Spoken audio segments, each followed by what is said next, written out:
Assalamualaikum warahmatullahi wabarakatuh. Tabi pun pemirsa, kembali lagi bersama saya Risa Putri di edisi Baca Koran. Baik pemirsa, informasi terkini dilansir dari Lampung.co.id dengan headline KKP gagalkan BBL ilegal senilai 7,8 miliar rupiah di Lampung. Penyelundupan benih bayi lobster ilegal senilai 7,8 miliar rupiah di Lampung berhasil digagalkan Kementerian Keuangan dan Perikanan. Hal tersebut disampaikan Direktur Jenderal Pengawasan Sumber Daya Kelautan dan Perikanan, Bung Nugroho Saksono, saat konferensi pers pada Rabu 11 Desember 2024. Kata Ipung, sapaan akrabnya, penggagalan penyelundupan BBL ilegal ini menindaklanjuti laporan masyarakat terkait adanya aktivitas distribusi BBL ilegal di Lampung. Penggagalan penyelundupan BBL dilakukan pada Senin 9 Desember 2024 sekitar pukul 4 waktu Indonesia bagian Barat di wilayah Krui, Kabupaten Pesisir Barat. Tim Buser Dijen PSDKP berhasil menggagalkan penyelundupan BBL perkiraan jumlah BBL sebanyak 52.200 ekor dengan perkiraan nilai 7,8 miliar rupiah, ujar Ipung. Disampaikan Ipung, dari kasus tersebut berhasil mengamankan barang bukti berupa 1 unit kendaraan Espanda yang memuat 10 box BBL yang berisikan 43.000 jenis pasir, 7.000 jenis mutiara, 2.200 jarum jenis pasir beserta 2 orang kurir berinisial AP dan MAD. Modusnya, BBL berasal dari salah satu gudang pengepulauan BBL di Bengkunat, Pesisir Barat. Terduga pelaku dengan menggunakan jalur darat dari Bengkunat, Krui, Jambi sebelum diselundupkan melalui jalur laut ke negara lain, ucapnya. Barang bukti berikut pelaku dibawa ke Satwas PSDKP Pesawaran dan juga telah dilakukan penyegaran ulang terhadap 51.951 ekor BBL di Balai Budidaya Laut Provinsi Lampung untuk dilakukan pelepas liaran di perairan pantai Kelapa Kuncir. BBL hari ini kita lepaskan kembali di perairan Lampung, tuturnya. Ipung juga menjelaskan, penggagalan penyelundupan ini merupakan implementasi Asta Cita Presiden RI melalui Des Pencegahan dan Pemberantasan Penyelundupan yang diketuai oleh Menteri Koordinator Bidang Politik dan Keamanan, telah dilaksanakan peningkatan pengawasan penyelundupan melalui sinergi KKP bersama Bea Cukai, Polri, Kejaksaan, TNI, dan Kementerian atau lembaga terkait. Berdasarkan data PMU sepanjang tahun 2024, Ditjen PSDKP bersama dengan aparat penegak hukum lainnya telah berhasil mengamankan penyelundupan BBL sejumlah 754 miliar rupiah atau 5.525.108 BBL. Sebelumnya, Menteri KKP Sakti Wahyu Trenggono meminta Dirjen PSDKP untuk memberantas penyelundupan BBL. Baik pemirsa, kita beralih ke informasi selanjutnya yang masih dilansir dari Lampung.co.id dengan headline bus terjun ke jurang hingga terbakar di Pesisir Barat, 3 orang meninggal.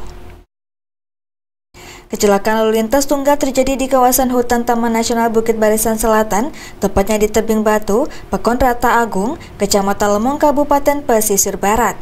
Pada Rabu, 11 Desember 2024 sekitar pukul 21 waktu Indonesia bagian Barat.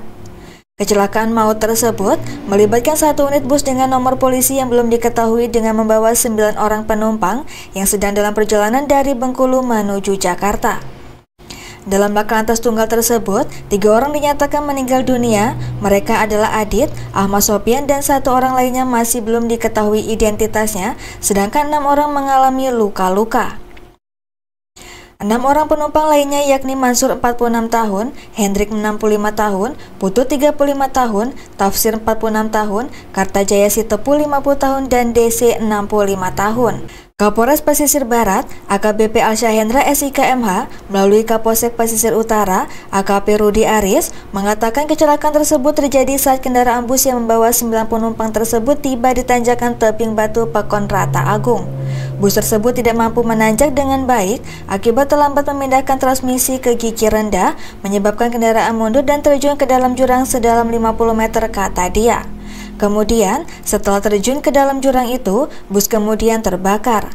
3 orang meninggal diduga akibat terjebak di dalam bus karena posisi ketiganya terjepit termasuk pengemudi. Petugas dari Polsek Pesisir Utara dan anggota Satlantas Polres Pesisir Barat langsung terjun ke lokasi untuk melakukan evakuasi para korban.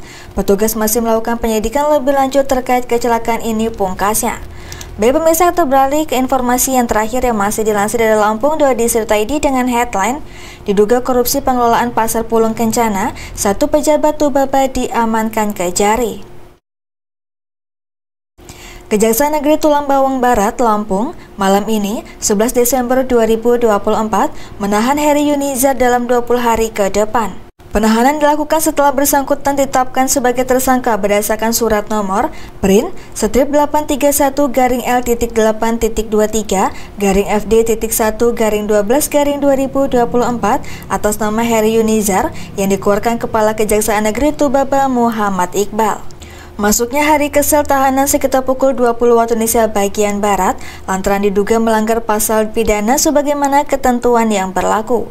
Kepala Kejaksaan Negeri Tubaba Muhammad Iqbal mengatakan penetapan tersangka dan penahanan dalam perkara dugaan tindak pidana korupsi pengelolaan Pasar Pulung Kencana, Kecamatan Tulang Bawang Tengah, Tubaba, tahun anggaran 2022 di Dinas Koprindak Kabupaten setempat. Jumlah tersangka yang ditetapkan satu orang berinisial HY. Saat perkara ini terjadi, dia adalah Kabid Sarana dan Prasarana pada Dinas Koprindak sekaligus menjabat sebagai pengelola Pasar Pulung Kencana tahun 2022 sampai dengan 2023. Kata Iqbal, didampingi Kepala Seksi Tindak Pidana Khusus Rizky Fania beserta tim penyidik kejaksaan setempat. Iqbal menjelaskan, peristiwa ini terjadi pada tahun 2022, saat itu terdapat APBD atau DPA dengan peruntukan operasional pasar sebesar 1,1 miliar rupiah. Namun ternyata, terdapat dana retribusi yang telah diterima Satker ini sejak bulan April 2022 oleh UPTD Pasar Pulung. Dari sejumlah penerimaan itu, ternyata tidak seluruhnya di sektor kebendahara penerimaan Dinas Koperasi, UMKM, Perindustrian dan Perdagangan atau rekening kas daerah, melainkan langsung dikelola sendiri oleh PLT Kepala UPTD Pasar Pulung sebagai dana talangan untuk pembiayaan Pasar Pulung lantaran anggaran APBD belum turun. Namun, setelah anggaran APBD turun, dana tersebut bukan disetorkan ke bendahara penerimaan Dinas Koperasi, UMKM, Perindustrian, dan Perdagangan atau ke rekening kas daerah sebagai pengganti dana talangan. Namun, justru digunakan untuk kegiatan lain yang tidak ada dalam DPA dan tidak berpedoman pada ketentuan yang berlaku. Mirisnya lagi, dana tersebut tidak dapat dipertanggungjawabkan.